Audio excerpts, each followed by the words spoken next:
It was sold to a man in a coma. He woke up crying when she approached. Jessica Parker clenched the crumpled paper in her trembling hands as she walked down the white hallway of Mercy General Hospital. The contract she had just signed felt like it was burning her fingers, hot as a branding iron. Her father had lost everything gambling, including the family home, and now she would pay the price for his downfall. The deal was simple and cruel at the same time. Care for the creditor's comatose son until he recovered, or until it was too late, in exchange for the forgiveness of all debts. But there was one clause that turned her stomach every time she thought about it. "This is room 307, said the head nurse, a middle-aged woman with tired eyes. "The patient has been unconscious for 6 months. A car accident.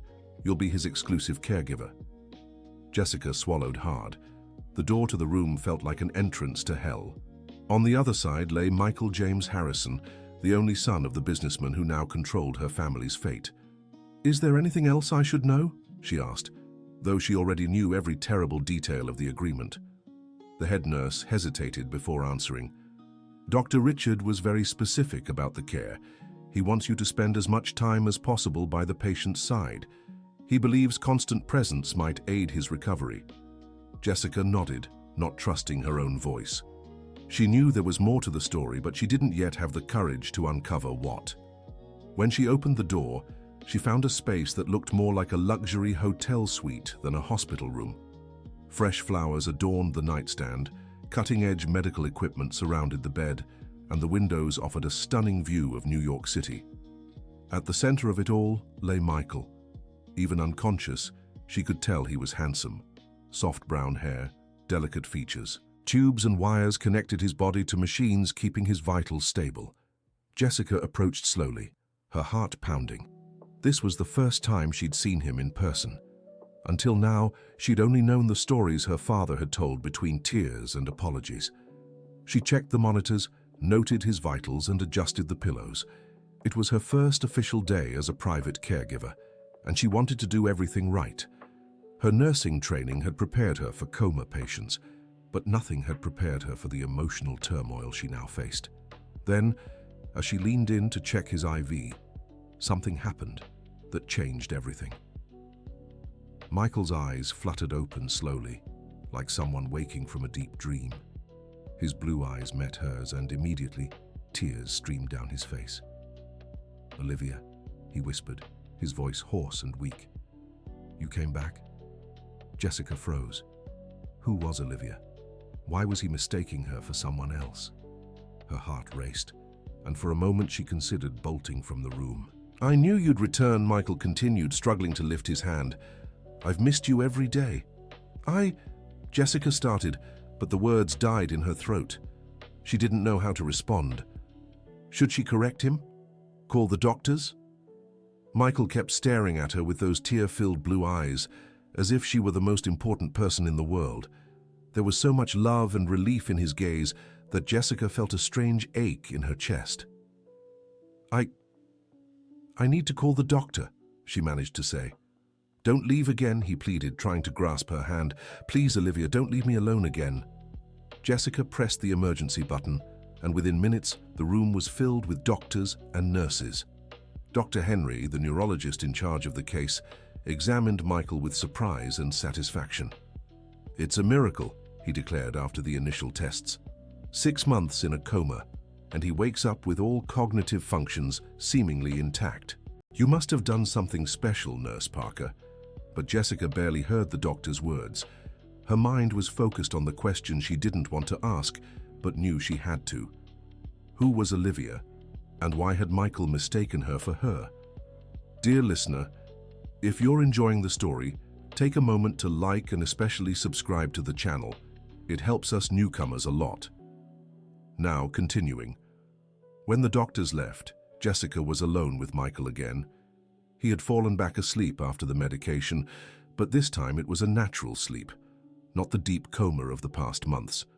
She used the quiet moment to observe him more closely and try to understand what had happened. Her hands trembled as she arranged the medicines on the tray. The situation was far more complicated than she had imagined. It wasn't just about caring for a comatose patient until his recovery. Now he was awake, conscious, but clearly mistaking her for someone else. "Aren't you going to tell me who Olivia is?" Jessica turned, startled. Dr. Richard Harrison stood at the door, his hands clasped behind his back and an unreadable expression on his face. He was a tall, elegant man, with silver hair combed back and eyes the same blue as his son's, but cold as ice. "I don't know who Olivia is, Dr. Richard," Jessica replied, trying to keep her voice steady. "Your son mistook me for someone when he woke up." The businessman stepped into the room and closed the door behind him.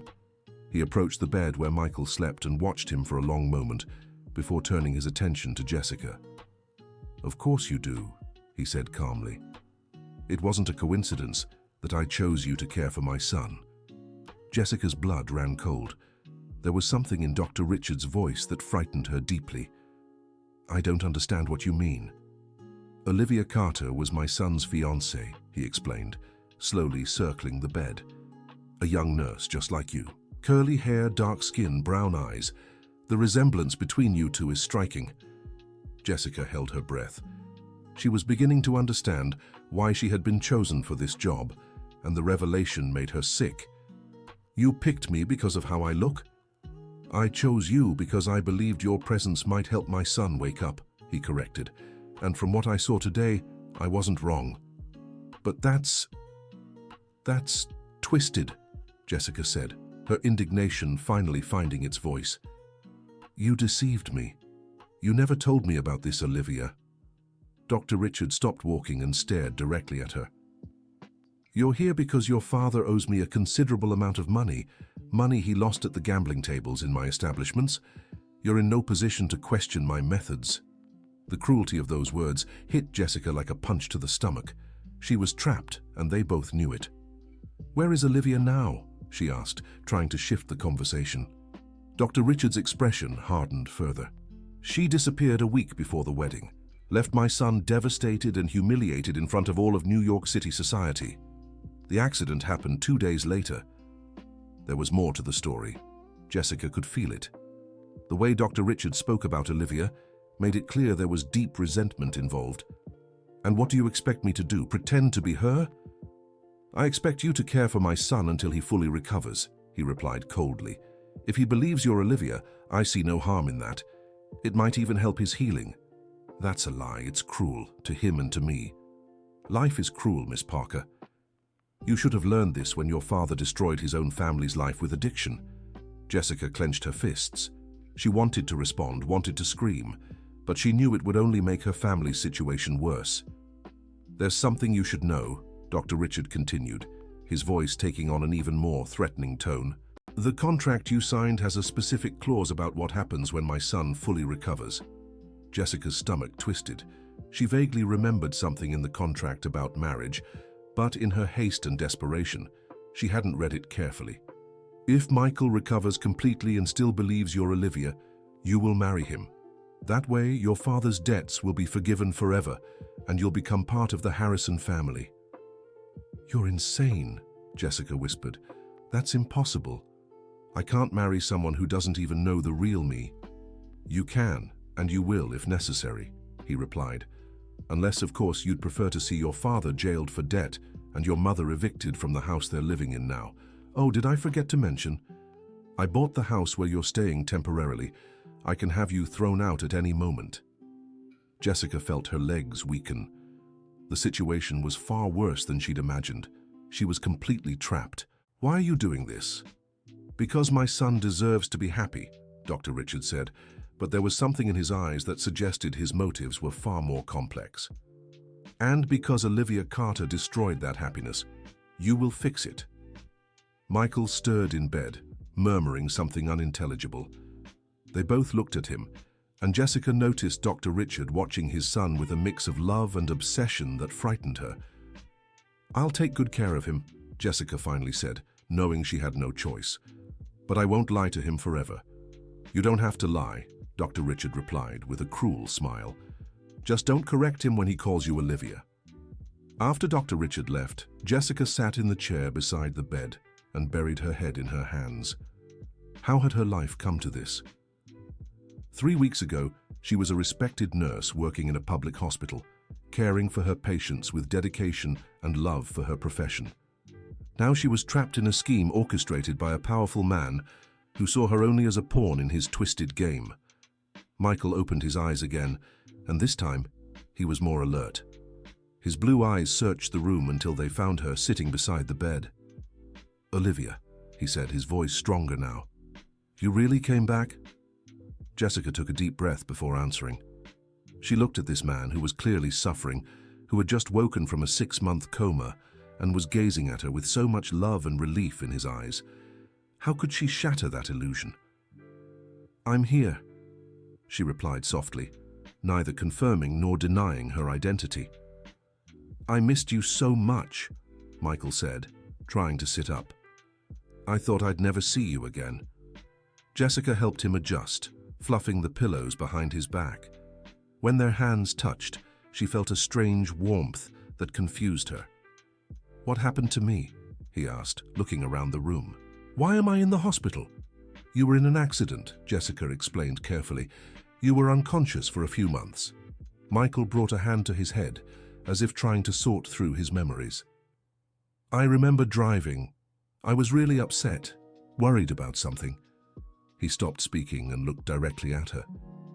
"You were gone. I was looking for you." Jessica's heart raced. What memories did Michael have of this Olivia? What had happened between them before the accident? "Do you remember anything else?" "Not much," he admitted, sounding frustrated. "It's all jumbled. But I remember you, your face, your voice. It's like you're the only clear thing in the middle of all this fog." Jessica felt a pang of guilt. Michael was creating memories based on a lie, and she was letting it happen. "Maybe it's best to rest a little," she suggested. "You just woke up. Your body needs time to recover."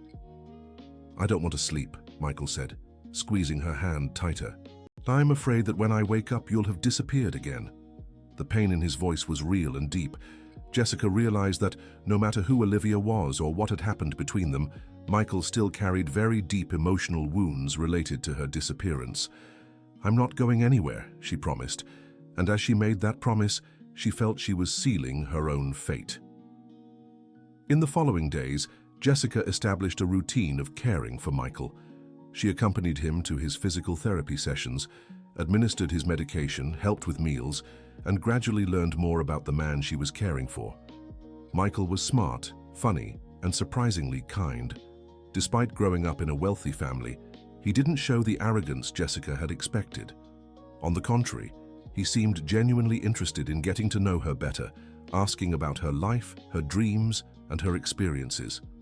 The problem was, he was asking those questions believing she was Olivia, and with each conversation, Jessica felt guiltier for keeping up the charade. "Tell me about that day we went to the beach in the Hamptons," Michael asked during one of his physical therapy sessions. "You were wearing a blue dress and got mad at me for forgetting the sunscreen."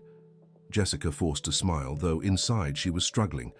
How could she answer a question about a memory that wasn't hers? "You remember a lot of details," she said, trying to steer the conversation away. "It's strange," Michael admitted. "Since I woke up, some memories are very clear, as if they happened yesterday. Others are just fragments. The doctors say that's normal after a head trauma." Dr. Henry had explained to Jessica that it was common for patients coming out of a coma to have temporary memory problems. Some memories remained intact, while others were confused or distorted. Michael's brain was trying to reorganize 6 months of lost experiences, creating a strange mix of reality and imagination.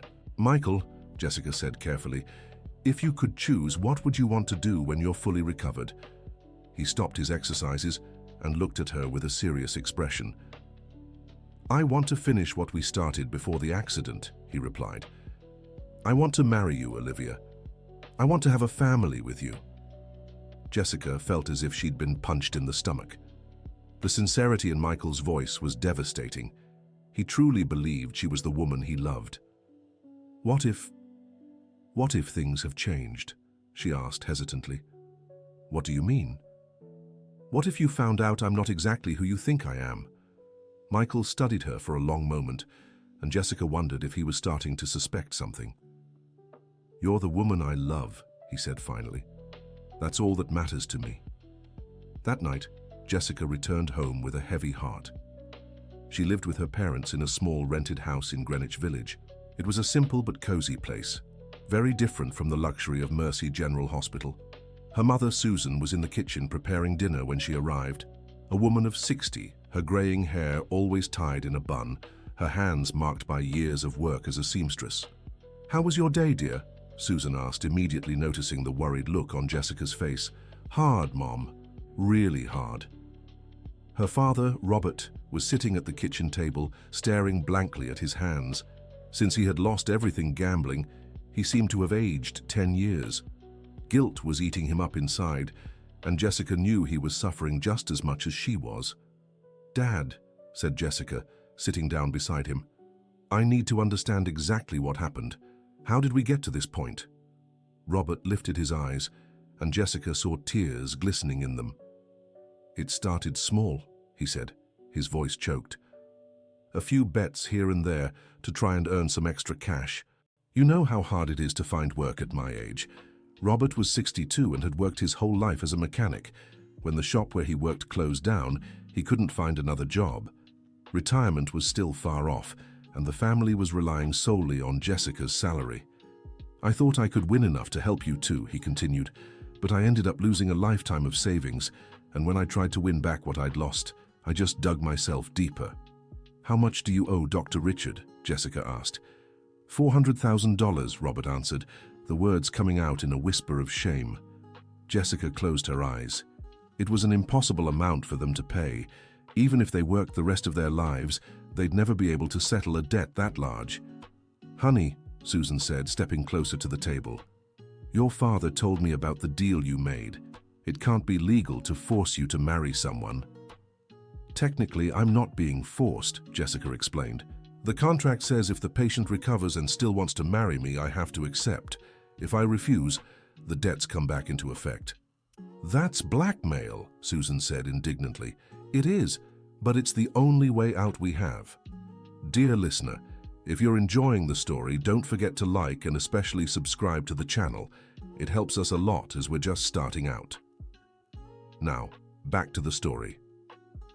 The next morning, Jessica arrived at Mercy General Hospital, determined to learn more about Olivia Carter.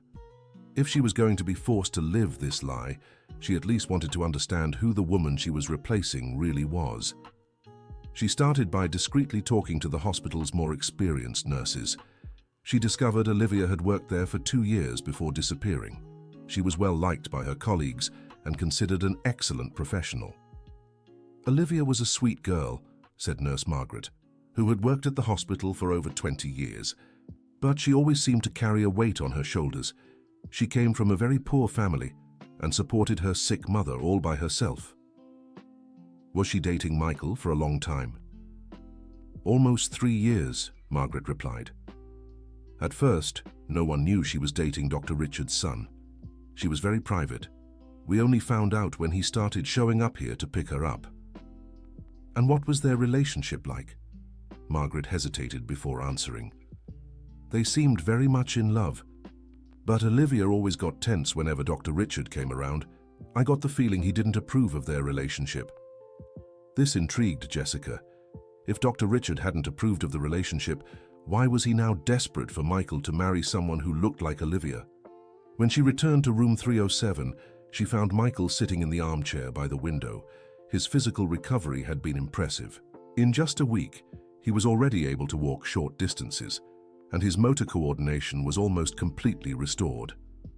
"Good morning," he said, smiling when he saw her enter. "I was waiting for you."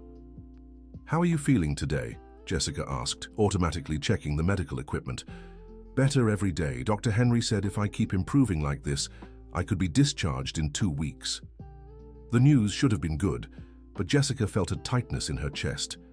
If Michael were to be discharged, it meant the charade would have to continue outside the hospital, and she knew Dr. Richard wouldn't allow her to simply disappear from his son's life. "Michael," she said, sitting in the chair across from him, "I want you to tell me about Olivia. How you met, What happened before the accident? Michael looked at her, surprised. Why do you want to know about that? You were there. You lived through it all with me. My memory is fuzzy too, Jessica lied. Sometimes it feels like I'm watching our story from the outside, like a movie I saw a long time ago. Michael nodded understandingly. The doctors said that could happen, that we might both have psychological scars from the accident. He leaned back in the chair and closed his eyes, as if trying to sort through his memories. We met here at the hospital, he began. You were taking care of my grandmother in her final days. I spent nights in the room, and you always came to check on her. You were so kind, so dedicated. My grandmother grew very fond of you. Jessica felt a pang of sadness.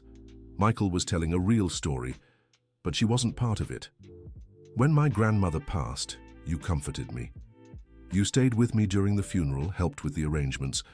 That's when I realized I'd fallen in love with you. And your father, did he approve of the relationship? Michael's expression hardened. My father never approved of anything that made me happy, he said bitterly. Since I was a child, he's tried to control every part of my life. When he found out about you, he was furious. Why? Because you weren't from the right society, Michael replied, making air quotes. To him, I should have married some businessman's daughter, someone who'd bring advantages to the family. Jessica began to understand the dynamic between father and son better. Dr. Richard hadn't chosen her just because she looked like Olivia. There was something deeper going on. Even with his opposition, you stayed together. Yes, I was willing to face anything for you, Michael said, taking her hand. We even got engaged in secret. We planned to run away and have a simple ceremony, just the two of us. Jessica's heart raced. Had Michael and Olivia planned to run away together? That would explain why she'd disappeared before the wedding. What happened to those plans? Michael let go of her hand and ran his fingers through his hair, looking confused. I can't remember clearly. I know you were acting strange in the weeks before the accident. You seemed scared, worried about something. Every time I tried to talk about our plans, you changed the subject. Maybe I was afraid of how your father would react. Could be, Michael agreed. But there was more. You were getting strange phone calls, always stepping out to take them, and a few times I caught you crying in secret. Jessica wondered what kind of pressure Olivia had been under. Had Dr. Richard threatened her too? Or was there something else going on in the young nurse's life? The last time we saw each other, Michael continued, you said you needed to tell me something important. We planned to meet the next day, but you never showed up. You vanished without a trace. And that's when you went looking for her and had the accident. A voice behind them finished. They both turned. Dr. Richard stood in the doorway, watching the conversation with an unreadable expression. Dad, Michael said, tension in his voice. I didn't hear you come in. I was listening to an interesting conversation, Dr. Richard replied, stepping into the room.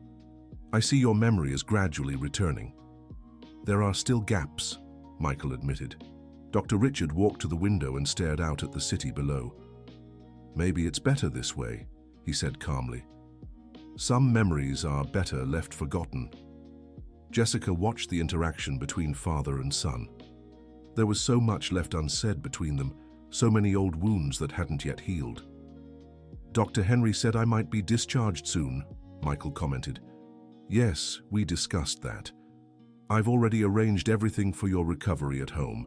Your private caregiver will continue assisting you throughout the process. Michael looked at Jessica with a smile. That's good. I don't want to be separated from Olivia again. Dr. Richard turned to them, and Jessica saw something strange in his eyes. It was as if he was pleased about something, yet also worried. I need to speak with Nurse Parker in private, he said. Michael, why don't you take a walk in the hospital garden?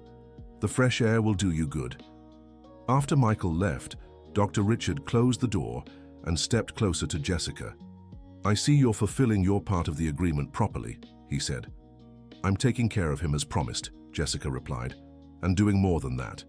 You're letting him believe a lie. You said that's what you wanted. And it is, but I need to be sure you understand the consequences of your actions. Jessica met his gaze directly. What consequences? My son is falling in love with you, Dr. Richard said. Not with Olivia, but with you. The woman he's been getting to know these past few days is you, Jessica Parker, not the nurse who disappeared 6 months ago. The revelation left her speechless. She had noticed Michael seemed interested in getting to know her better, but she hadn't realized the depth of his feelings. "Does that complicate things?" she asked. "On the contrary, it makes my plans much easier." "Your plans? I thought all this was about your son's happiness." Dr. Richard laughed, but there was no humor in the sound. "My dear Miss Parker, you're very naive if you believe I'd go to all this trouble just to see my son happy." "Then what is this about?" "It's about control. It's about making sure my son never gets the chance to defy or humiliate me publicly again." A chill ran down Jessica's spine. There was something deeply unsettling in the way Dr. Richard spoke about his own son. "I don't understand." "When Michael announced he was marrying a poor nurse and then ran away with her, he humiliated me in front of all of New York City's elite. My partners questioned my authority. My competitors saw a weakness to exploit.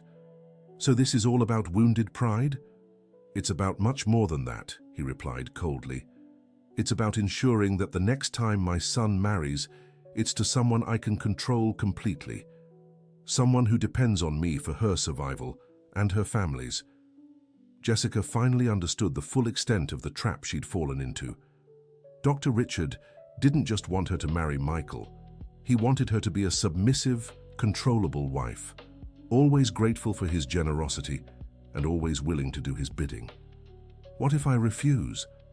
"You won't refuse," he said with absolute certainty. "Because by then, you'll be in love with him too." "How can you be so sure?" "Because it's already happening. I see the way you look at my son. I see how you worry about him, how you light up when he smiles. You're fighting it, but you're losing the battle." Jessica wanted to deny it, but she knew Dr. Richard was right. Over the past few days, she'd developed real feelings for Michael. She admired his kindness, his intelligence, his determination to recover, and the way he looked at her, even believing she was someone else, made her feel special and wanted.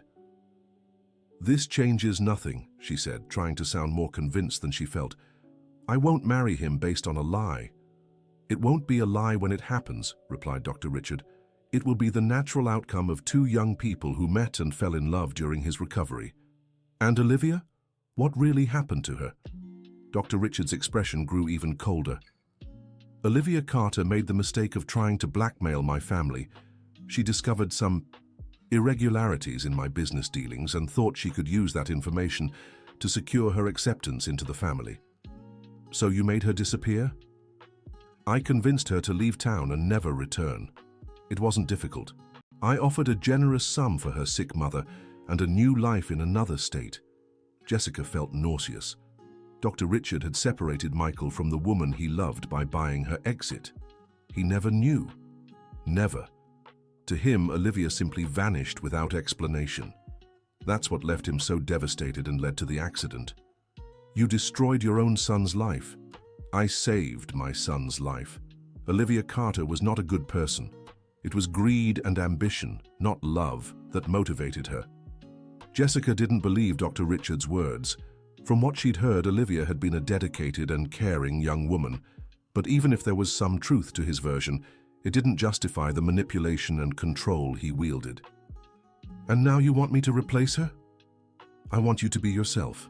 The difference is, you have no choice but to stay, and that gives me the assurance my son won't be abandoned again." Dear listener, if you're enjoying the story, don't forget to like and subscribe to the channel. It helps us a lot as we're just starting out. Now back to the story. When Michael returned from his walk, he found Jessica visibly shaken. She tried to hide it, but he immediately sensed something was wrong. "Did something happen while I was gone?" he asked, sitting beside her on the couch in their room. "Just a difficult conversation with your father," she replied, forcing a smile. "Did he say something to upset you?" Jessica looked at Michael and saw genuine concern in his eyes. How could she tell him that his entire recovery was built on an elaborate lie? How could she destroy the happiness he was feeling? "Michael," she said carefully, "do you remember what your relationship with your father was like before the accident?" He sighed and ran a hand through his hair. "Complicated. It was always complicated. My father is a very controlling man. Since I was a child, he's tried to shape my life according to his expectations. And did you rebel against that? Not always. For a long time, I tried to be the son he wanted. I studied business to work in the family company, dated the girls he approved of, moved in the social circles he deemed suitable. What changed? You did, Michael answered, looking directly at her. When I met you, I realized I'd been living someone else's life. You showed me it was possible to be happy by being true to myself. Jessica felt a sharp pain in her chest. Michael was crediting her, or rather, Olivia's memory, with his personal transformation. How could she tell him she'd done none of it? Your father must have been very upset when he found out about our relationship. Furious, Michael confirmed. He even threatened to cut me off if I didn't end things with you. And what did you do? I told him I didn't care about his money, that I'd rather be poor and happy with the woman I loved than rich and miserable following his orders. Jessica pictured the scene and could imagine the rage Dr. Richard must have felt. For a man used to controlling everything and everyone around him, his own son's rebellion must have been unbearable. Do you think he could have done something to keep us apart? She asked, trying to find out if Michael suspected anything. Michael looked at her, surprised. What do you mean? You said I've been acting strange these past few weeks, that I seemed scared. What if he had threatened me in some way? Michael fell silent for a long moment, clearly considering the possibility. My father is capable of many things to get what he wants, he finally said. But wouldn't you tell me if he were threatening you? What if I were afraid it would put you in danger? Olivia, Michael said, taking her hands, if my father did anything to force you to disappear, you can tell me now. He can't keep us apart anymore. Jessica felt tears burning in her eyes. Michael was offering exactly what she wanted, the chance to tell the truth. But she knew the revelation would destroy him, and she also knew Dr. Richard would carry out his threats against her family. No, she said, hating herself for lying. Your father never threatened me. I disappeared for my own reasons. What reasons? Jessica knew she was sinking deeper into the lie, but she saw no alternative. I was afraid, she said, and at least that was true. Afraid our social differences were too great. Afraid I wouldn't be accepted by your family. Afraid I'd ruin your life. Michael pulled her closer and hugged her. None of that matters to me, he said softly. The only thing that matters is that we're together now. That night, Jessica took a long time to fall asleep. She was torn between her growing affection for Michael and the guilt of living a lie. Besides, Dr. Richard's revelations about Olivia left her increasingly confused. The next day, she decided to do her own investigation. During her lunch break, she went to the hospital's Human Resources Department and asked to see Olivia Carter's files, claiming she needed the information to fill out some forms related to Michael's care. The clerk, a kind older woman named Rose, was happy to help.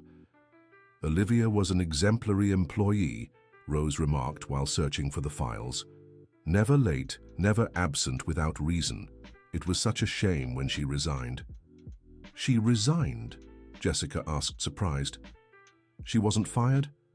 No. She came in person to hand in her resignation letter, said she was leaving New York City for personal reasons. This contradicted Dr. Richard's version. If Olivia had simply taken money to leave town, why would she bother resigning formally? Do you remember if she seemed okay when she came to resign? Rose frowned, trying to recall. Now that you mention it, she did seem very nervous, and she was wearing sunglasses even though she was inside the hospital. I thought it was odd at the time. Sunglasses? Like she was trying to hide something? Possibly. And she was accompanied by a man who waited for her at reception. An older man, well-dressed. Jessica's heart raced. Dr. Richard had personally accompanied Olivia when she resigned. That suggested he wanted to make sure she really left her job. Could you give me the address Olivia left in her file? Of course, but I doubt she still lives there. The address is here in New York City, and from what she said, she was moving far away. Jessica wrote down the address and decided she would visit it after work. Maybe she'd find some clue about what had really happened to Olivia. The address led her to a modest neighborhood in the city's east side. It was a simple street with small, well-kept houses. The number she was looking for matched a green house with a tiny front garden. Jessica rang the bell and was greeted by a frail-looking woman in her 50s. She was clearly Olivia's mother. The resemblance between them was striking. "Excuse me, are you Olivia Carter's mother?" asked Jessica. The woman looked at her suspiciously. "Who wants to know?" "My name is Jessica Parker. I'm a nurse taking care of Michael Harrison. I'd like to talk about your daughter." The mention of Michael's name made the woman take a step back. "I have nothing to say about Olivia," she said quickly. "My daughter is fine and happy in her new life." "Do you know where she is?" "I do, but I can't say. It was an agreement we made." "An agreement with whom?" The woman glanced around nervously, as if afraid of being overheard. "I can't talk about this." "You need to leave." "Please," Jessica insisted. "I just want to understand what happened. Michael is recovering from an accident, and he thinks I'm Olivia." The woman studied her more closely, noticing for the first time the physical resemblance between Jessica and her daughter. "My God," she whispered, "you look just like her." "That's why I'm here. I need to know the truth about what happened." The woman hesitated for a long moment before opening the door wider. "Come in quickly," she said, glancing anxiously at the street, "but I can't talk for long." The house was simple but clean, with old but well-kept furniture. Photos of Olivia were scattered around the living room, showing a smiling young woman at various stages of her life. "My name is Karen," the woman said, sitting on the couch. "Olivia is my only daughter." "Is she okay? Is she safe, wherever she is?" "Yes, she lives in a small town in Vermont. She has a good job and a quiet life." "And the baby?" Karen looked at her in surprise. "How do you know about the baby?" Michael mentioned a few things. He's still confused about his memories from before the accident. Karen let out a deep sigh. "Olivia was 3 months pregnant when she left New York City. That's why everything got complicated." "How so?" "She was happy about the pregnancy, wanted to tell Michael. But when she found out about the baby, his father showed up here at my house." "Dr. Richard was here?" "Yes, a cold, intimidating man. He said he knew about the pregnancy and wouldn't let Olivia ruin his son's life." "Did he threaten her?" "Worse than that. He blackmailed her." Jessica leaned forward, eager to hear the rest of the story. "He had investigated our family, found out I was 3 months behind on rent, and that Olivia had borrowed money from the hospital to pay for my medicine when I got sick." "She borrowed money from the hospital?" "She didn't steal it," Karen clarified quickly. "She'd taken out a loan through HR, but she was behind on payments. Dr. Richard threatened to report her for embezzlement if she didn't disappear." "But that's absurd. A late loan isn't a crime. For a poor family with no money for lawyers, any accusation can be devastating. Olivia was afraid of being arrested and leaving me and the baby with nothing." Jessica began to understand the extent of Dr. Richard's cruelty. He had used a poor family's vulnerability to separate his son from the woman he loved. "So Olivia took the money and left?" "It wasn't that simple. She tried to resist at first, said she'd tell Michael everything and they'd run away together. But Dr. Richard made it clear that wasn't an option." "How?" Karen got up and went to a drawer, pulling out a yellowed envelope. "He brought this to show Olivia." Jessica opened the envelope and found photos of Michael coming and going from various places with different women. They appeared to have been taken during the months he was dating Olivia. He said his son had been cheating on Olivia for months, that their relationship was just a fling for him, and that Michael would soon get tired and return to his world. Did Olivia believe that?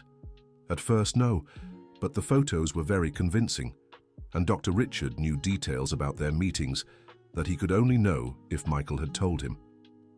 Jessica examined the photos more carefully. Something seemed off about them. The images appeared to have been taken from a distance, and in some, it was hard to be sure it was really Michael in the picture. "What if these photos are fake?" she suggested. Olivia thought about that too, but Dr.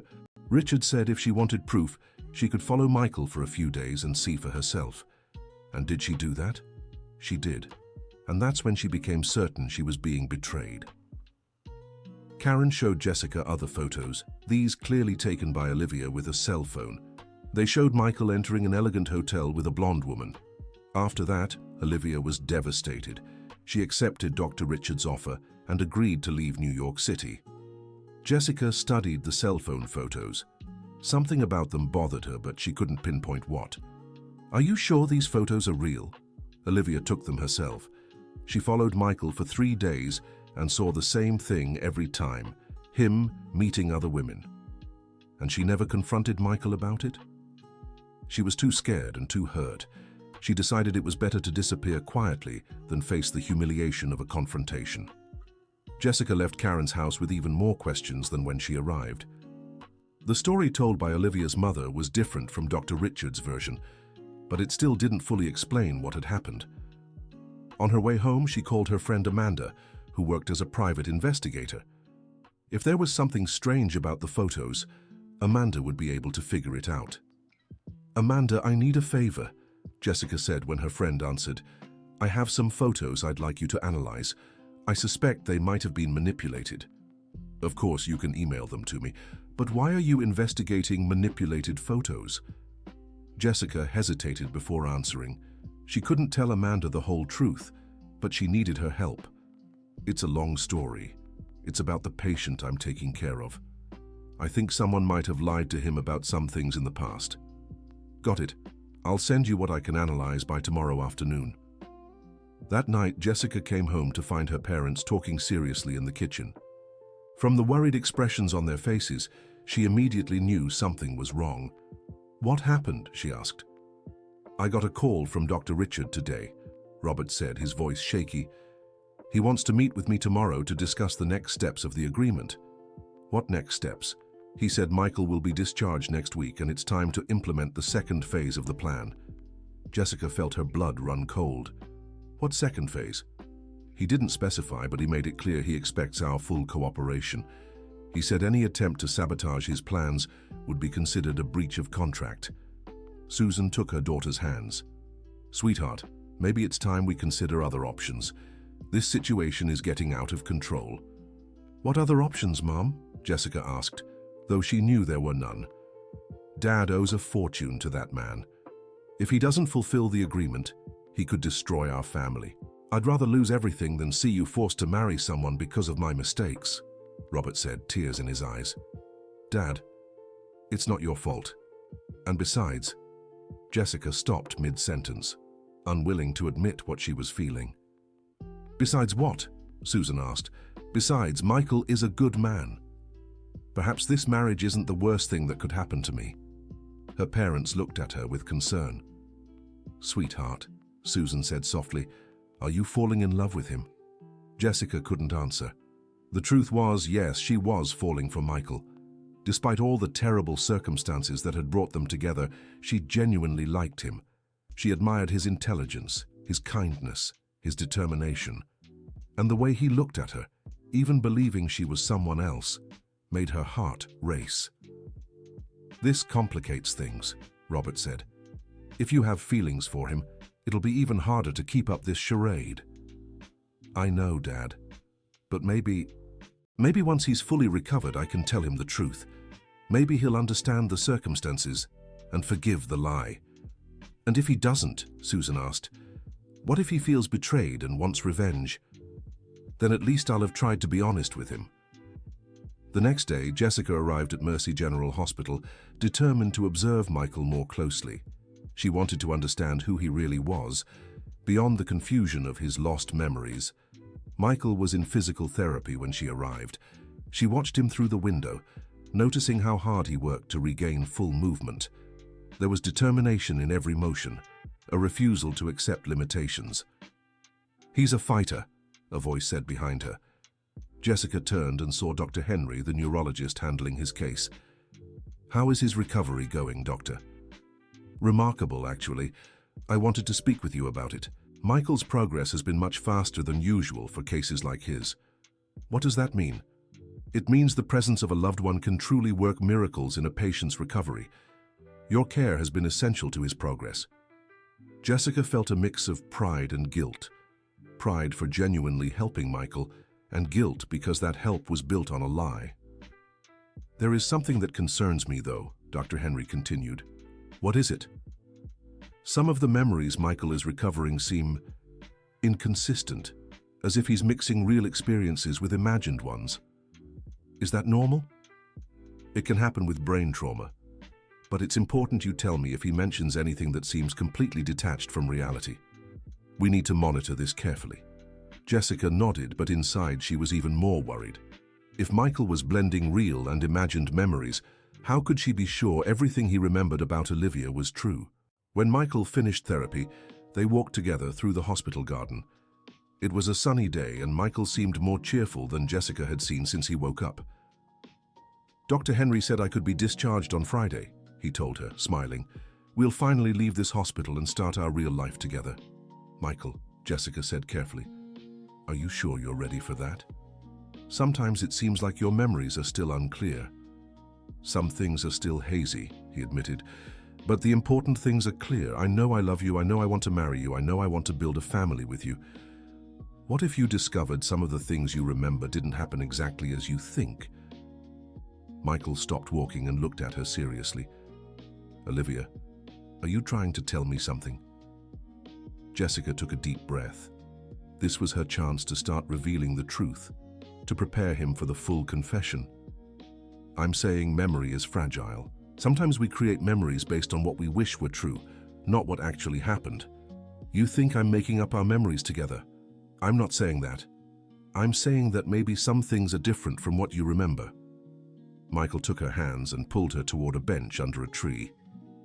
Then you tell me, he said. Tell me how our story really went. Help me separate the real memories from the imagined ones. Jessica found herself at a crossroads. It was the perfect opportunity to start telling the truth. But when she looked at Michael's hopeful face, she couldn't find the courage to destroy his happiness. Our story was complicated, she finally said. We faced so many obstacles. Your family didn't approve of our relationship. There were times I thought it would be better to give up on everything. But you didn't give up. You're here now. I'm here now, she agreed, and at least that was true. Then nothing else matters, Michael said, kissing her forehead gently. Whatever happened in the past, we can get through it together. That afternoon, Jessica got a call from Amanda with the results of the photo analysis. Jessica, these photos were definitely manipulated, Amanda said bluntly. Some are digital composites, others were edited to make it look like the same person was in places they never were. Are you sure? Absolutely. Whoever did this was skilled, but not perfect. There are inconsistencies in the lighting and shadows that prove they're fake. Jessica felt a mix of relief and anger. Michael had never betrayed Olivia. Dr. Richard had used fake photos to convince her she was being deceived. There's one more thing, Amanda continued. The photos from the phone you sent me, the ones supposedly taken by Olivia, they're fake too. The image metadata shows they were digitally created. You mean Olivia never followed Michael? She never took those photos? Exactly. Someone created those photos and put them on her phone to make it look like she'd discovered an affair. Jessica thanked Amanda and hung up, her heart pounding. Dr. Richard had orchestrated an elaborate scheme to separate Michael and Olivia. The young nurse had been cruelly deceived and manipulated, but if Olivia had been tricked about Michael's supposed betrayal, why hadn't she tried to contact him afterward? Why had she just disappeared without an explanation? The answer came in the form of another call, this time from an unknown number. Hello? Jessica Parker? Said a woman's voice on the other end. Yes, who is this? My name is Olivia Carter. I think we need to talk. Jessica nearly dropped the phone. For a moment, she thought she was hallucinating. The voice on the line was soft but firm, with a slight Vermont accent. Olivia, you're serious? I'm in New York City. I got your number from a friend who works at the hospital. I know you're taking care of Michael. How did you know? I have my contacts, and I know you're being manipulated by Dr. Richard, just like I was. We need to meet before it's too late. Too late for what? To stop you from making the same mistake I almost made, Olivia replied. Can I meet you tonight? It's urgent. Jessica arranged to meet at a small cafe in Greenwich Village, far from the hospital and her parents' house. She didn't know what to expect, but she knew that conversation could change everything. She arrived an hour early, nervous and anxious. When a young black woman with curly hair walked into the cafe, Jessica recognized her immediately, even though she'd never seen her before. The resemblance between them was truly striking. Olivia spotted her quickly and walked over to the table where Jessica was sitting. Both were silent for a moment, studying each other. "It's unsettling," Olivia finally said as she sat down. "We really are so alike." "Now I understand why Dr. Richard chose me," replied Jessica. "He wasn't exaggerating about the resemblance." Olivia ordered a coffee and waited for the waitress to leave before continuing the conversation. "Jessica, I know what you're going through. I know how Dr. Richard operates, how he uses people's vulnerabilities to get what he wants. Why did you decide to come back? I thought you were safe in Vermont." "I was. I have a good life there. But when I found out he was doing the same thing to someone else, I couldn't just stand by." "How did you find out?" "A friend who still works at the hospital told me about you. She said a nurse was taking care of Michael and that he had woken up from his coma." It didn't take me long to figure out what was happening. Jessica leaned forward, eager to hear more. "Olivia, I need you to tell me the truth about what happened. Your mother told me one version, Dr. Richard told me another.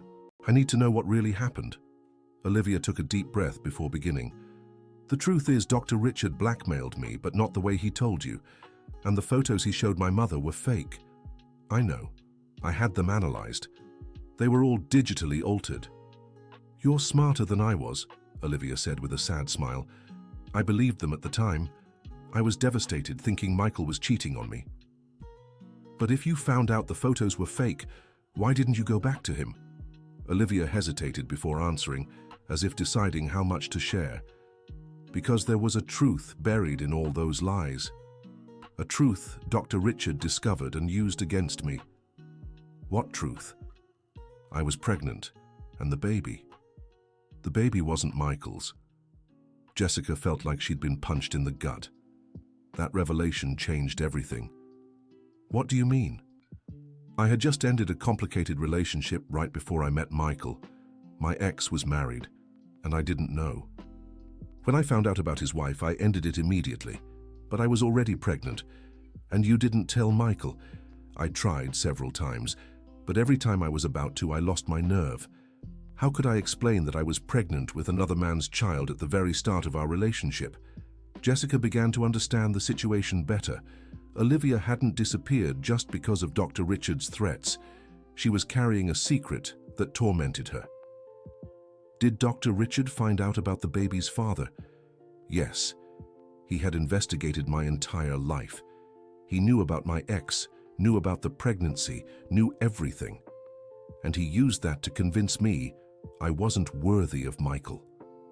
But Michael had the right to decide whether it mattered to him or not." "I know that now," Olivia said. "But back then, I was so confused, so scared, so ashamed. Dr. Richard convinced me I was just ruining Michael's life." "And the baby?" Olivia smiled for the first time since the conversation began. "My daughter is fine. She's 2 now and the joy of my life. Her name is Helen." "And the biological father?" "He never knew about her, and I intend to keep it that way. He's a married man who lied to me for months. I don't want Helen growing up knowing she was conceived in a relationship built on lies." Jessica fell silent for a moment, processing everything. "Olivia, why are you telling me all this? Why risk coming back to New York City?" "Because I've learned that running from problems doesn't solve them. And because, despite everything, I still love Michael. Not romantically anymore, but as someone who was important in my life and didn't deserve to be abandoned without an explanation." "Do you want to get back together with him?"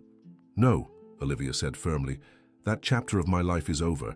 But I want him to know the truth, and I want to stop Dr. Richard from destroying someone else's life. If you tell Michael the truth, he'll find out I'm not you. That will ruin everything." "Jessica, do you really think a relationship built on lies can work?" I don't know. Sometimes I think he's falling for me, for who I really am, not the memory he has of you. Maybe that's true, but don't you think he deserves to know the truth before making any decisions? Before Jessica could answer, her phone rang. It was Dr. Richard. "I have to take this," she said to Olivia. "It's him." "Miss Parker," Dr. Richard's cold voice said when she answered. "Where are you?" "I went out for coffee. Why?"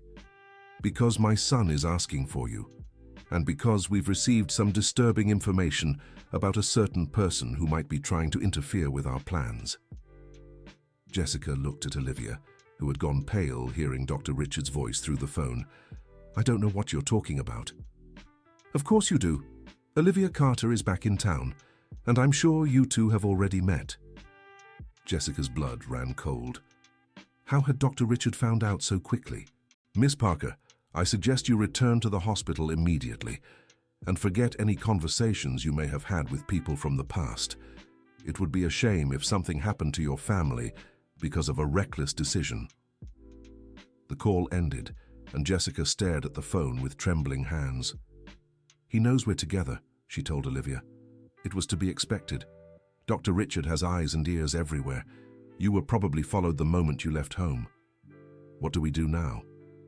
"Now you'll go back to the hospital and keep taking care of Michael as if nothing happened," Olivia said, standing up from the table.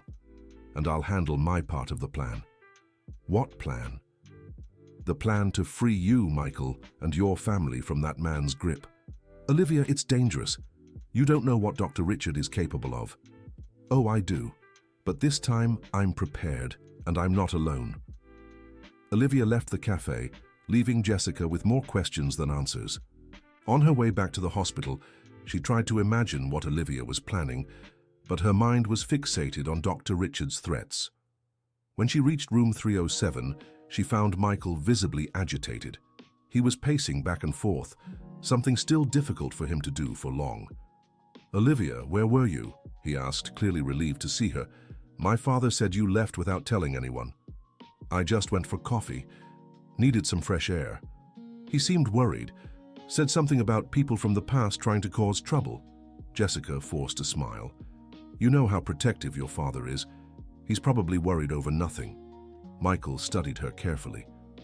"Olivia, are you sure you're okay? You seem different today." "Different how?" "More tense, like you're carrying some heavy burden." Jessica stepped closer and took his hands. "Michael, if you could go back in time and change something about our past, what would it be?" He looked surprised by the question. "Why are you asking that?" "Just curious, do you remember everything perfectly, or are there things you wish had been different?" Michael thought for a moment before answering. "I wish I'd been braver. I wish I'd stood up to my father from the start, fought harder for you. Maybe if I had, you never would have felt forced to disappear.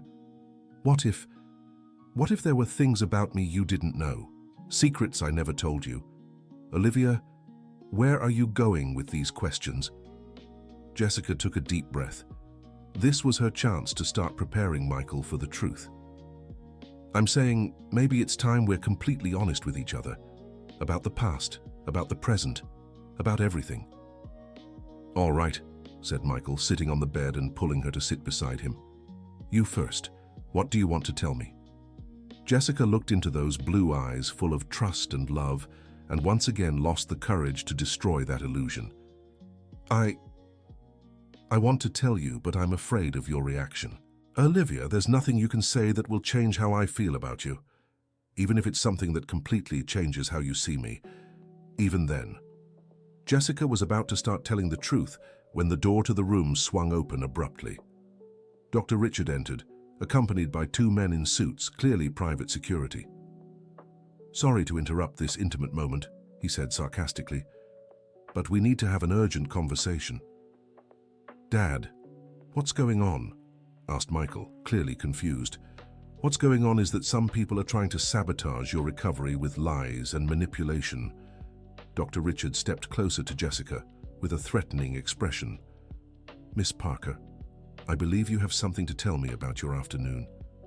"I don't know what you're talking about." "Don't lie to me. I know exactly where you've been and who you spoke to." Michael looked from one to the other, clearly bewildered. Dad, what are you talking about, Olivia? What's happening? Michael, said Dr. Richard, never taking his eyes off Jessica, there's something you need to know about your beloved Olivia. Jessica's heart raced. Dr. Richard was about to reveal everything, but in a way that would make her seem like the villain of the story. What, Dad? This woman is not Olivia Carter. The silence that followed was deafening.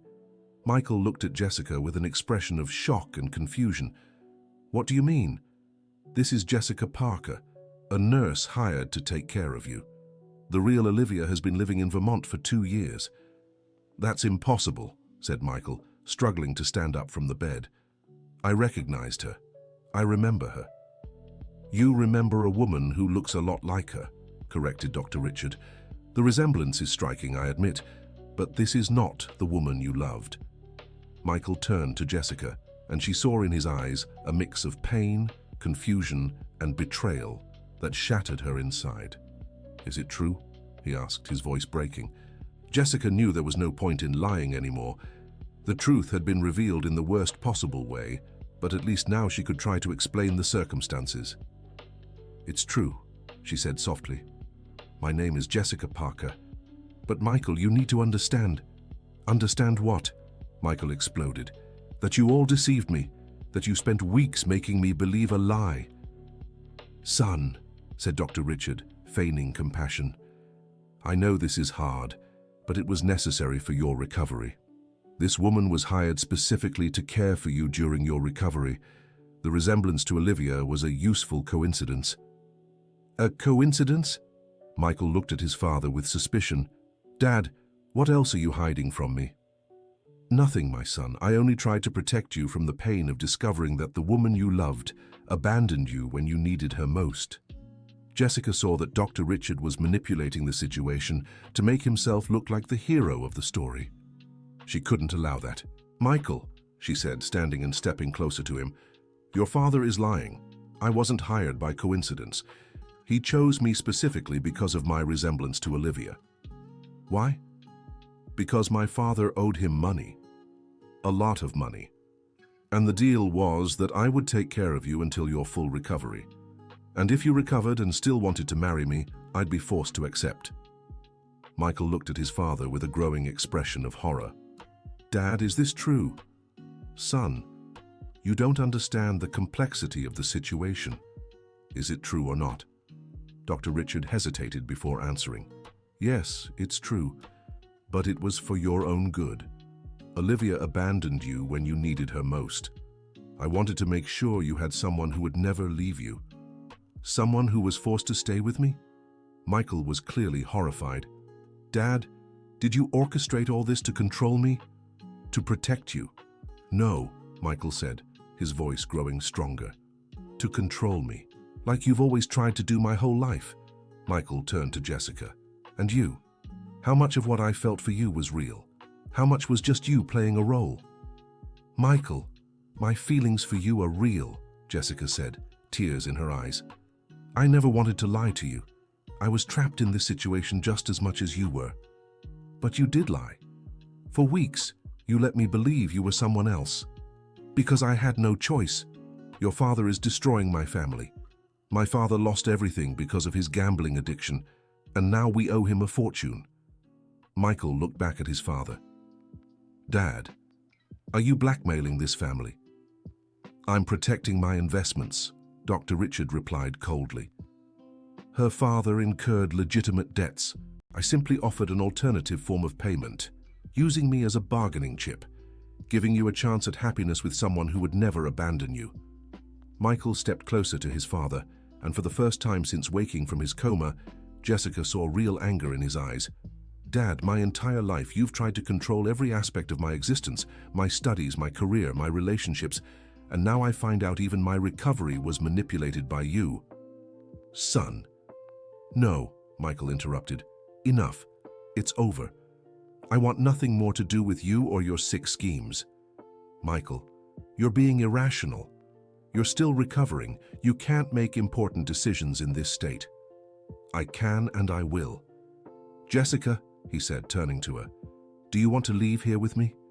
Michael, you don't understand. If I leave, your father will destroy my family. He won't, because I won't let him. How can you stop him? Michael smiled for the first time since the truth had been revealed. Because 2 weeks ago, when my memory started coming back, I remembered something very important. Before the accident, I transferred all my assets into an account in my name alone. My father no longer has control over my money. Dr. Richard paled. Michael, that's impossible. You were in a coma. No, Dad. I did it a week before the accident. I was planning to run away with Olivia and needed to make sure you couldn't financially blackmail me. Even if that's true, there's still her father's debts, which I will pay in full, Michael declared, and then I'll make sure you never come near this family again. Dear listener, if you're enjoying the story, don't forget to like and subscribe to the channel. It really helps us as we're just starting out. Now continuing. The tension in the room was palpable. Dr. Richard stared at his son with a mix of anger and disbelief, while his security guards waited for orders. Michael, Doctor, Richard said, his voice taking on a dangerous edge, you're making a very serious mistake. The only mistake I made was trusting you all these years. You think you can challenge me like this? You think you can destroy years of planning and just walk away? That's exactly what I'm going to do.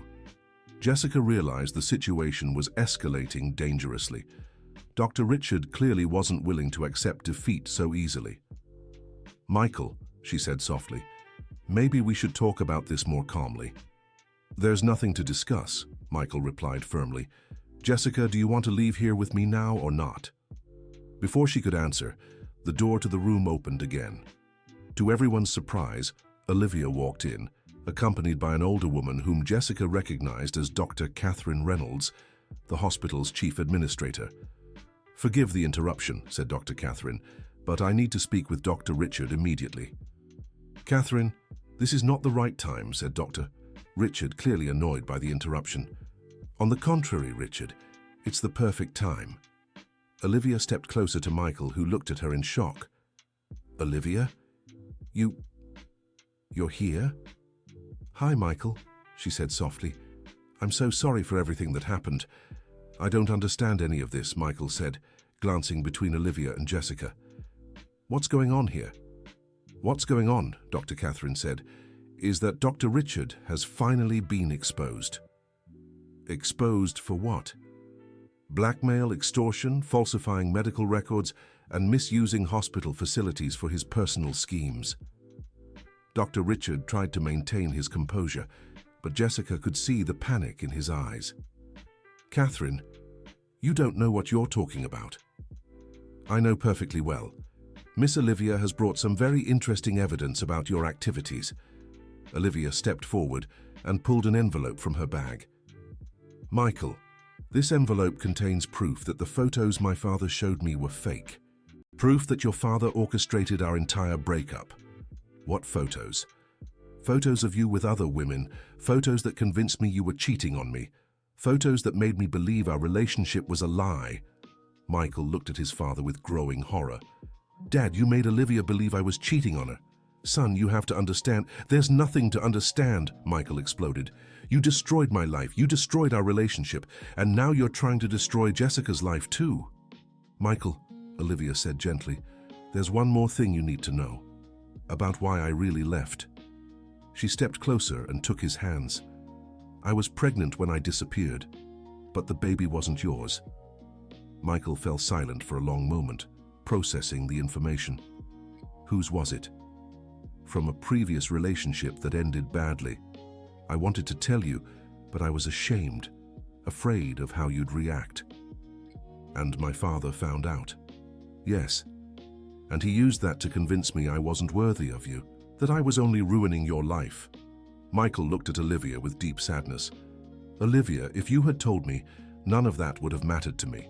I would have helped you raise that child as my own. I know that now, but back then I was so confused, so manipulated by your father's lies, that I thought disappearing was the right thing to do. Dr. Catherine stepped closer to Dr. Richard. Richard, the hospital board convened an emergency meeting this morning.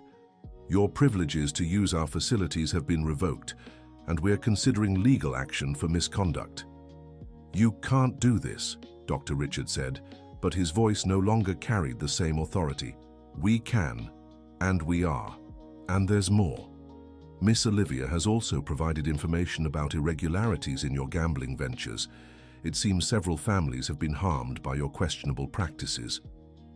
Jessica watched as Dr. Richard seemed to shrink before her eyes. The powerful, controlling man who had threatened her for weeks now looked small and defeated.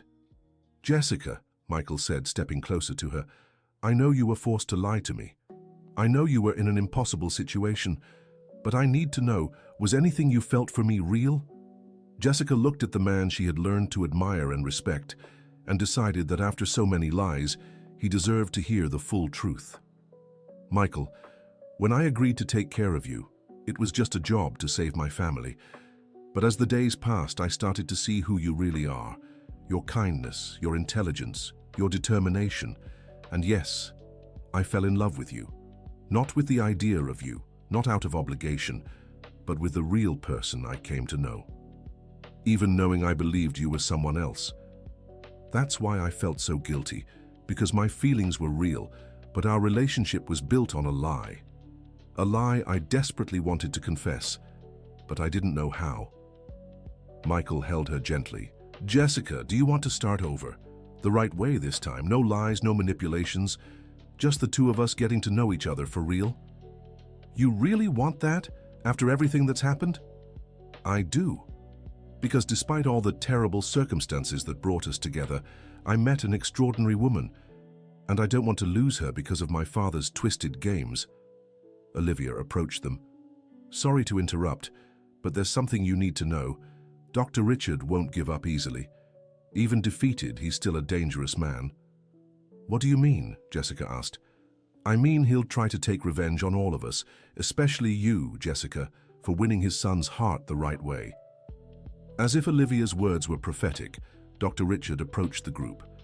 His security had been dismissed by Dr. Catherine, but there was something in his eyes that frightened Jessica. You think you've won? He said, his voice low and threatening. You think you can humiliate me like this and walk away unscathed? Father, it's over, Michael said firmly. Accept defeat and leave. Never, Dr. Richard replied. If I can't control your life, then I'll make sure you're never truly happy. How do you plan to do that? Dr. Richard smiled cruelly. Do you really think her father's only debts are to me? Do you think I'm the only creditor she should fear? Jessica's blood ran cold. What are you saying? What I'm saying, my dear, is that your father didn't just lose money at my gambling tables. He owed many other people, people far less civilized than me. You're lying, Michael said. Am I? Why don't you ask Robert Parker himself?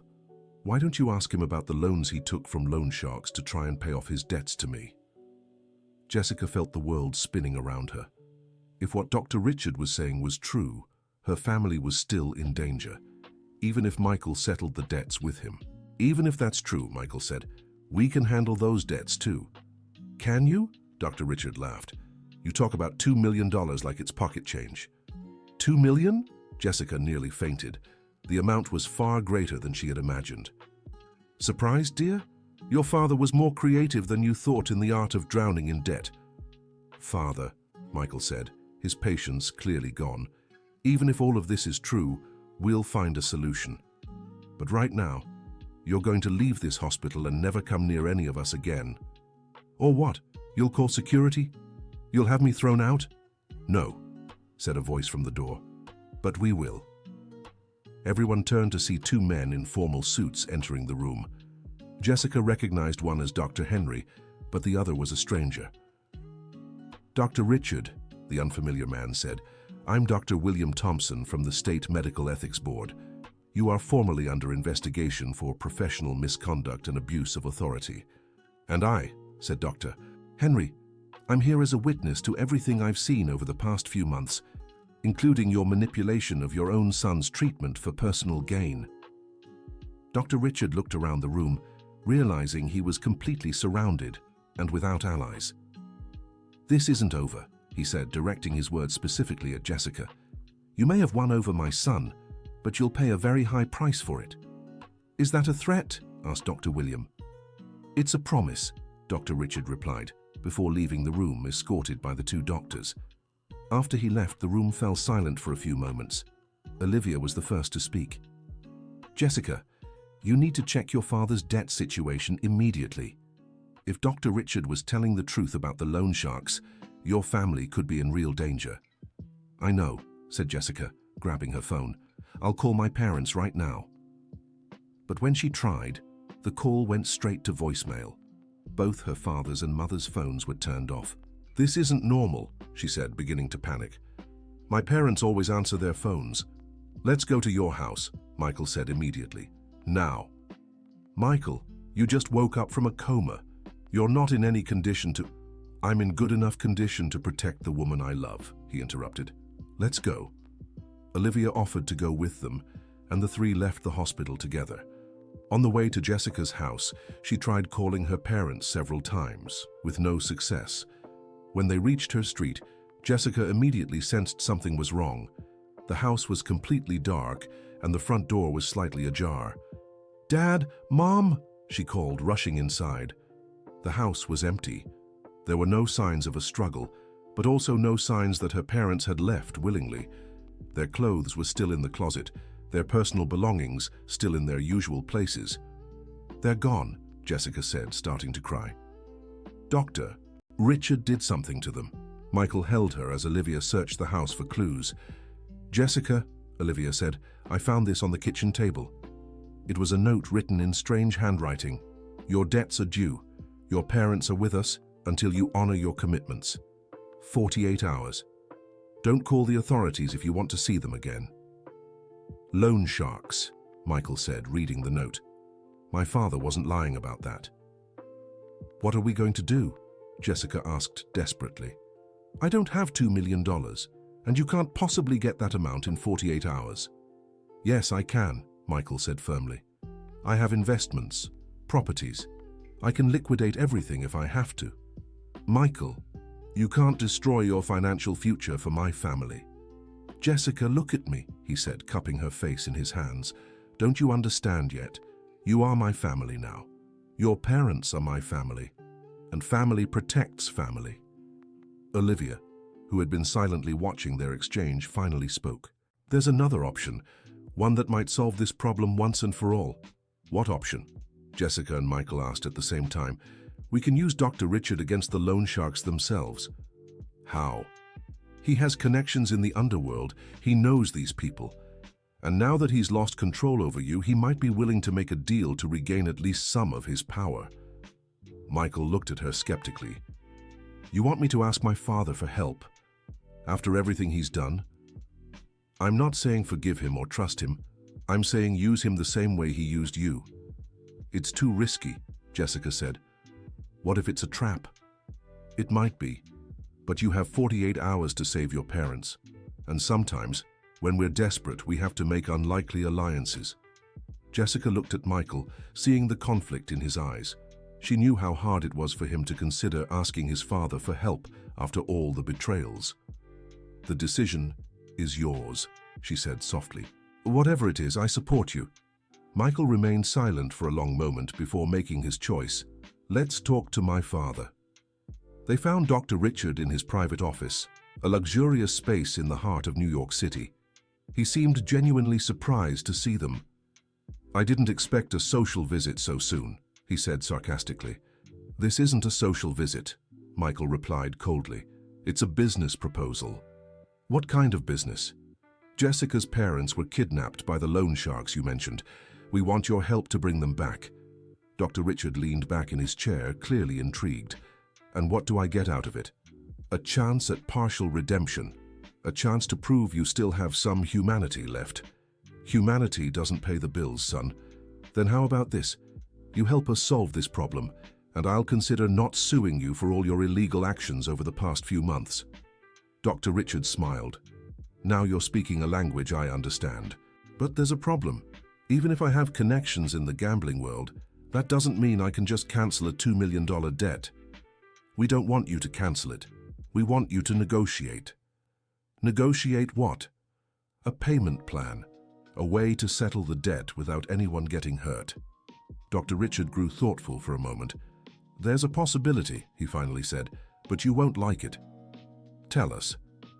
The leader of the group holding her parents is a man named Frank Miller. He runs one of the biggest loan sharking operations in the city. He also owns several front businesses. And he's always wanted to break into the luxury entertainment market. Hotels, casinos, that kind of thing. Something I could facilitate through my connections. Jessica immediately understood where Dr. Richard was going. "You want to trade my parents' debt for a business partnership with this man?" "Exactly. I ease his way into the entertainment market, and he forgives the debt. Everyone wins. Except you'd be partnering with a criminal," Michael pointed out. "Son, I already partner with plenty of criminals. The difference is this time it's for a good cause." Michael looked at Jessica. "It's your decision. They're your parents." Jessica thought of her kidnapped parents, the fear they must be feeling, the possibility of never seeing them again. "Make the call," she told Dr. Richard. Dr. Richard picked up the phone and dialed a number. The conversation was brief and coded, but Jessica could tell a meeting was being set for the next day.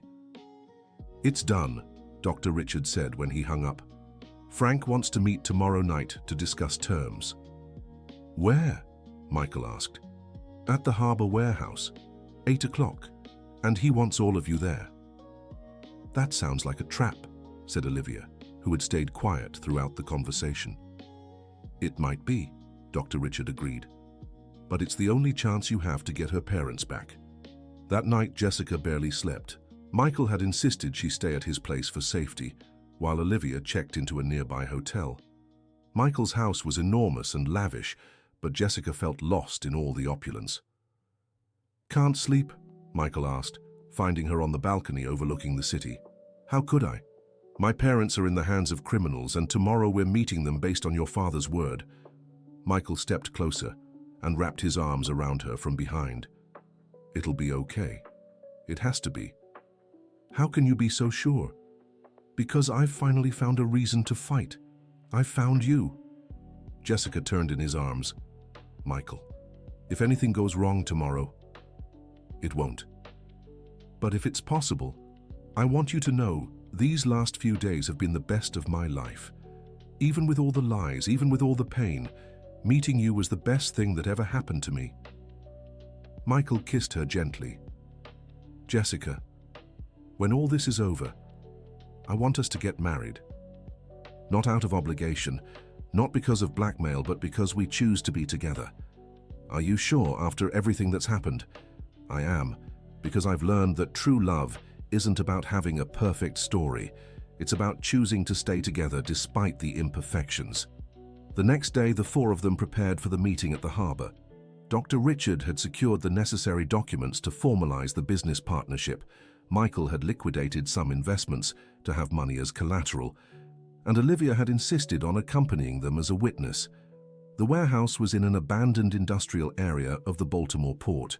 It was an isolated and intimidating place, perfect for the kind of meeting they were about to have. Frank Miller was waiting with two henchmen and an older man Jessica immediately recognized as her father. Robert Parker looked visibly shaken, but didn't seem hurt. "Dad!" Jessica shouted, running toward him. "Easy there, miss," said Frank, a short, stocky man with scars on his face. "First we settle business, then you can have your family reunion." "Where's my mother?" Jessica asked. "Your mother is safe in another location. She'll be released once we reach a satisfactory agreement." Dr. Richard stepped forward. "Frank, as we agreed, I've brought a proposal that could benefit everyone." "I'm listening." Dr. Richard explained the business partnership offer, providing access to his government and elite business contacts in exchange for clearing the Parker family's debt. Frank listened silently before responding. "It's an interesting proposal, Richard, but there's one problem." "What?" "The debt isn't just about money anymore. Your friend here," he pointed at Robert, "tried to skip town yesterday. That shows disrespect, and disrespect comes with an extra price." "What price?" Michael asked. "I want his daughter to work for me for a year, as a private nurse for some of my associates." "That's out of the question," Michael said immediately. "Then there's no deal," Frank replied coldly. "Wait," Jessica said. "What kind of work exactly?" "Jessica, No, Michael said, grabbing her arm. I need to hear what he has to say. Some of my men get hurt on the job sometimes, Frank explained. They need medical care but can't go to public hospitals. You take care of them, nothing more. And after a year, all debts are cleared and your family is free. Jessica, Robert said, his voice breaking, don't do this for me. I got us into this mess, not you. Dad, you'd do anything to save Mom and me, wouldn't you? Of course. Then understand, I'd do anything to save you both. Michael stepped closer. Jessica, there are other options. I can liquidate everything I have. I can get the money. Michael, $2 million would ruin your life. And even if you paid, what guarantee do we have this wouldn't happen again? At least this way, there's a clear end to it. Olivia, who had stayed quiet until now, finally spoke. There's a third option, one no one's considered yet. What? They all asked at once. What if we offered something even more valuable than money or labor? Like what? Information. Olivia turned to Frank. Dr. Richard has files on irregularities involving dozens of powerful businessmen and politicians. Information that could be very valuable to someone in your line of work. Dr. Richard looked visibly uncomfortable. Olivia, this is blackmail. It's exactly what you've been doing to us for months. Sometimes justice comes in the form of using someone's own weapons against them. Frank seemed interested. What kind of information? Offshore accounts, money laundering schemes, bribes, tax evasion. Decades of incriminating documents. And why would Dr. Richard hand over this information? Because if he doesn't, I'll turn over everything I have about his business to the IRS, Olivia said calmly. You're blackmailing me? Dr. Richard asked, incredulous. I'm offering a choice. You can use your information for a good cause, or you can face the consequences of decades of questionable activities. Michael looked at Olivia with admiration. Where did you get information about my father's business? From the 2 years I worked at the hospital. You'd be surprised what you can learn by paying attention to phone conversations and documents left on desks. Frank considered the proposal for a few minutes before responding. Fine, the information in exchange for the debt, but I want to see the documents before releasing her parents. Deal, said Dr. Richard, clearly defeated. But after this, we're even. Forever. Forever, Frank agreed.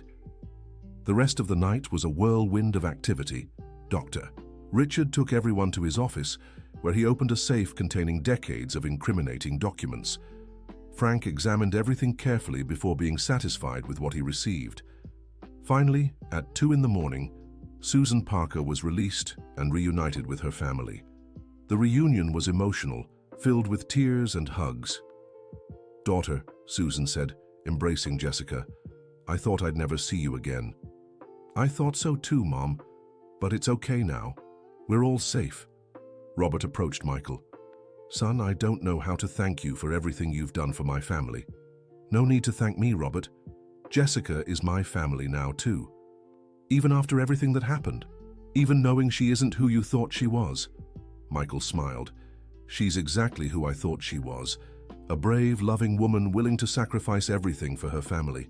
Her name never mattered. Dr. Richard approached the group. Michael, I know I don't deserve your forgiveness, but I want you to know I'm truly sorry.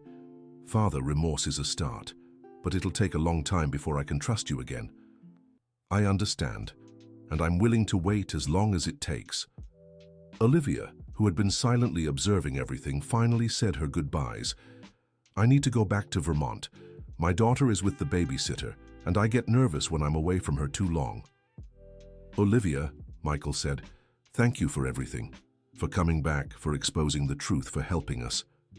Thank you, Michael, for helping me find the courage to face the past, and for taking such good care of Jessica. Olivia turned to Jessica. Take care of him, and let him take care of you. I will. And Olivia, if you ever need anything at all, call me. I will. And thank you for showing me that sometimes love is worth fighting for. After Olivia left, the two families gathered at the Parkers' home for a long and necessary conversation. There was much to discuss, much to forgive, much to plan. "Dad," Jessica said to Robert, "you need to get help for your gambling addiction." "I know, sweetheart. I've already scheduled an appointment with a therapist who specializes in addiction. I don't want anything like this to happen again." "And we'll support you every step of the way," Michael said. "That's what family does, stands by you in hard times." Susan looked at Michael with tenderness. "Michael, can I ask you a personal question?" "Of course, Susan." "Do you truly love my daughter? After everything you've discovered, after all the lies, do you still love her?" Michael took Jessica's hand and looked into her eyes. "Mrs. Susan, I fell in love with the woman I've come to know these past few days. The dedicated nurse who cared for me, the loving daughter who was willing to sacrifice everything for her family, the brave person who faced threats to protect those she loves. That woman is Jessica Parker, not Olivia Carter, and it's for her that I'm here." Susan smiled with tears in her eyes. "Then you have my blessing." In the weeks that followed, everyone's lives began to settle. Michael fully recovered from the accident, both physically and emotionally. Dr. Richard started the long process of trying to rebuild his relationship with his son, though both knew it would take time. Robert Parker began treatment for his gambling addiction and found work at a small but honest auto repair shop. Susan began smiling again, seeing her family reunited and safe once more. Jessica returned to work as a nurse, but now at a private clinic Michael had helped establish to serve underprivileged communities. It was deeply fulfilling work that allowed her to use her skills to help those most in need. And Michael discovered that true happiness didn't come from money or social status, but from genuine love and authentic connections with the right people. 3 months after their ordeal began, they married in a simple, intimate ceremony in Jessica's garden. Dr. Richard was present but kept a respectful distance, still working to regain his son's trust. Olivia came down from Vermont for the wedding, bringing her 2-year-old daughter, Helen, a beautiful little girl who immediately won everyone's hearts. During the celebration, Olivia spoke at length with Michael. "You know, I always wondered what our lives would have been like if things had been different," she said. "And now? Do you still wonder?" "No, because seeing you and Jessica together, I realize sometimes things happen the way they're meant to. You were made for each other. You just had to find one another. And you? Are you happy?" "I am. I have my daughter, a job I love, and peace." Sometimes that's what happiness is. Not a perfect life, but the right life for who we are. Later, Dr. Richard approached Jessica. "Jessica, may I speak with you privately?" They stepped away from the group. "I want to apologize," he said. "For everything I did to you and your family, there's no excuse for my actions. Dr. Richard, you nearly destroyed multiple lives because of your need for control." "I know. And I'll spend the rest of my life trying to make up for it. The only amends I want is for you to never again try to control Michael's life. Let him be happy in his own way. That's a promise I can make." Jessica studied him for a moment. "And there's one thing I need you to understand. I married Michael not in spite of what happened, but because of what I learned about him during our ordeal. He's a good, generous, and courageous man, qualities he developed not because of your upbringing, but in spite of it." Dr. Richard nodded sadly. "You're right. My son became a better man than I ever was, and much of that is thanks to people like you in his life." As the sun began to set, Jessica and Michael slipped away from the party for a quiet moment alone. They walked to a nearby hill where they could see all of New York City spread out before them. "You know what I'm thinking?" Michael said, wrapping his arms around her from behind. "What?" "That if someone had told me 6 months ago I'd meet the love of my life while in a coma, I'd have said they were crazy. If someone had told me I'd marry a patient who mistook me for someone else, I'd have said the same thing. But it happened." "It did," agreed Jessica, leaning against his chest. "And you know what? I'd do it all over again. Every lie, every hardship, every bit of pain. I'd do it all again if I knew it would lead me to you. Even knowing my father tried to manipulate us. Especially because of that. because it proved what we feel for each other is real. It's stronger than any manipulation, truer than any lie. Michael turned her to face him. Jessica Parker Harrison, do you promise to stay with me forever?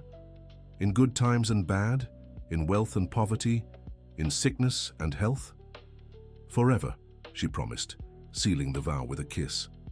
As they kissed, watched by the sunset over New York City, they both knew they'd found something rare and precious, a love that had survived lies, manipulations, threats, and betrayals. A love that had grown stronger precisely because it had been tested in every possible way. 2 years later, they were celebrating their second wedding anniversary when Jessica made an announcement that left Michael speechless. "Michael, there's something I need to tell you." "What is it?" he asked, immediately concerned by the seriousness in her voice. "I'm pregnant." Michael fell silent for a moment, processing the news before bursting with joy. "Really? We're having a baby.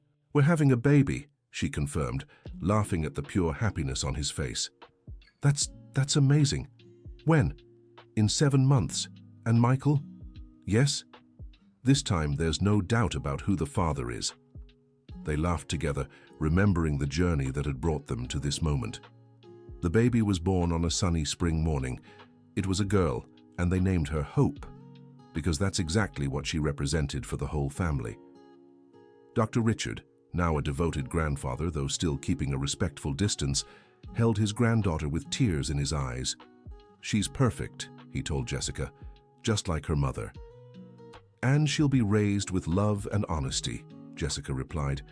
"Two things that were sometimes missing in this family. But they'll never be missing again," Michael promised, kissing his daughter's forehead. Olivia also came to meet Hope, bringing Helen, now 4 years old. The two girls became instant friends, playing together as if they were true cousins. "You know," Olivia said to Jessica as they watched the girls play, "sometimes I think everything we went through was necessary to get here." "How so?" "If I hadn't disappeared, Michael would never have met you, and you two were made for each other." "But you suffered so much." "I did. But I also learned to be strong. I learned to be independent. And I found happiness in my own way. Sometimes what seems like an ending is really a beginning." Dear listener, if you're enjoying the story, don't forget to like and especially subscribe to the channel. It helps us a lot as we're just starting out. Now, continuing. 5 years had passed since the wedding, and the family had grown once more. Michael and Jessica had another child, a boy they named Robert, after the grandfather who had overcome his addiction and become an example of recovery and determination. The medical clinic they'd established now served 3 underserved communities and had become a model for accessible healthcare. Jessica was the medical director, and Michael handled administration and finances. Surprisingly, Dr. Richard had become one of the clinic's biggest supporters. It was his way of trying to make up for past mistakes, though everyone knew no amount of money could completely erase what he had done. "Dad," said Michael during a family lunch, "I want you to know I appreciate everything you're doing for the clinic." "It's the least I can do," replied Dr. Richard. "I spent decades building an empire based on games and entertainment. Now I want to use that empire to build something that truly makes a difference." "You've changed so much," Jessica observed. "People can change when they have the right motivation, and the two of you, along with my grandchildren, are all the motivation I need." Robert Parker, who now worked as the clinic's maintenance coordinator, approached the table. "Dr. Richard, you have an urgent call in the office." "It can wait, I'm with my family." The change in Dr. Richard was truly remarkable. The man who once put business above all else now prioritized family moments. Susan, who now cared for her grandchildren with total love and dedication, watched everything with a smile on her face.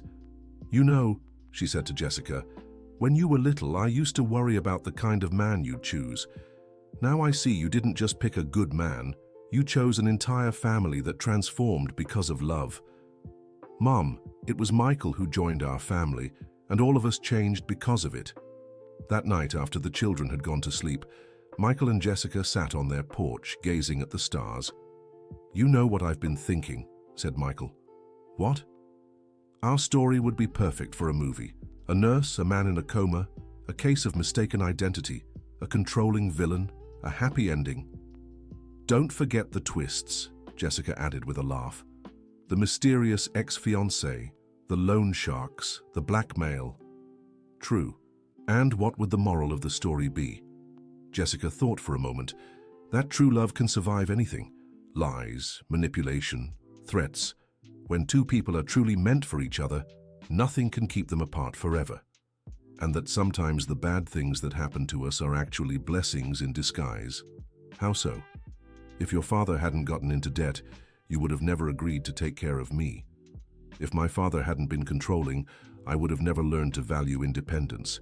If Olivia hadn't disappeared, I would have never met you. That's an interesting way to look at things. It's the only way to look. Because if we focus on what went wrong, we lose sight of everything that went right. They sat in silence for a while, simply enjoying each other's presence. Michael, Jessica finally said, can I confess something? Always. Sometimes, I'm still afraid that one day you'll wake up and realize this was all a dream, that you were better off with the Olivia from your memory than with me in reality. Michael turned to face her directly. Jessica, look at me. Do you see doubt in my eyes? No. Do you see regret? No. Then believe me when I say you're not a replacement for Olivia. You're not a second choice. You're the first and only choice I'd make always in any circumstance. Even knowing our story started with a lie. Our story didn't start with a lie. It started with manipulation. The lie was forced on us by other people. But from the first moment we truly talked, from the first time you showed me who you really were, everything was honest and real. I love you so much, Jessica said, tears in her eyes. And I love you even more, and you know why? Why? Because you taught me that love isn't about finding someone perfect. It's about finding someone perfect for you, and you are absolutely perfect for me. The following year they received surprising news. Olivia was getting married. Her fiancé was a teacher from a nearby town, a widower with 2 children who had fallen deeply in love with her and Helen. I'm so happy for her, Jessica said when she heard the news. So am I. She deserves all the happiness in the world. Do you think we should go to the wedding? Michael thought for a moment. I think it would be awkward for everyone involved, but we could send a gift and a letter wishing her well. They sent a heartfelt letter to Olivia, thanking her for everything she had done to expose the truth and wishing her and her new family all the happiness in the world. Olivia replied with an equally touching letter, saying she would never forget the courage they had shown and would always consider them part of her story. The years continued to pass and the family kept growing, not in numbers, but in love, understanding, and connection. Dr. Richard became the grandfather he had never been as a father, devoted and present in his grandchildren's lives. Robert Parker became a living example that it's possible to recover from any addiction with support and determination. Susan became the loving matriarch who held the whole family together, and Michael and Jessica, they became living proof that true love can arise from the most unlikely circumstances and survive the hardest tests. 10 years after the whole saga began, they were celebrating their 10th wedding anniversary when Hope, now 8 years old, asked a question that caught them off guard. Mom, Dad, how did you meet? Jessica and Michael exchanged glances, both thinking the same thing. How do you explain such a complex and twist-filled story to a child? It's a long story, sweetheart, Michael said. I like long stories, Hope replied. All right, Jessica said, sitting beside her daughter. Once upon a time, there was a nurse who was called to take care of a man who had been asleep for a very long time. Like Sleeping Beauty, but the other way around, Hope asked. Exactly like Sleeping Beauty, but the other way around, Michael confirmed, smiling. And they fell in love? Yes, they fell in love. But it was complicated because other people tried to keep them apart. Why? Because sometimes grown-ups do the wrong things when they're scared or when they want to control others. But in the end, they stayed together? In the end, they stayed together, Jessica confirmed, and they were very happy. And they had 2 beautiful kids? Asked Robert, who was 5 and had joined the conversation. They had 2 beautiful kids, Michael agreed, hugging both children. And they lived happily ever after? Hope asked. Jessica and Michael looked at each other and smiled. They lived happily ever after, they said together. And it was true. Despite all the obstacles, all the lies, all the manipulations and threats, they had found their happily ever after. Not because their story was perfect, but because they chose to make it a story of love, forgiveness, and resilience. That night, after the children had gone to bed, Michael and Jessica sat on the same garden bench where they had first talked as a real couple, with no lies between them. 10 years, Michael said. It feels like a long time and no time at all. A long time when I think of everything we've been through. No time when I think of everything we still want to experience. What do you think will become of us in another 10 years? I think we'll be right here, on this same bench, celebrating our 20th anniversary. We'll probably have grandchildren to tell our story to. And Dr. Richard? I hope he'll still be the wonderful grandfather he's become, and that he's found peace with his own choices. And Olivia? I hope you're happy with your family, and that sometimes you remember us fondly. And your parents? I hope they continue to be examples of resilience and love for our children. Michael took her hand. Do you know what I hope? What?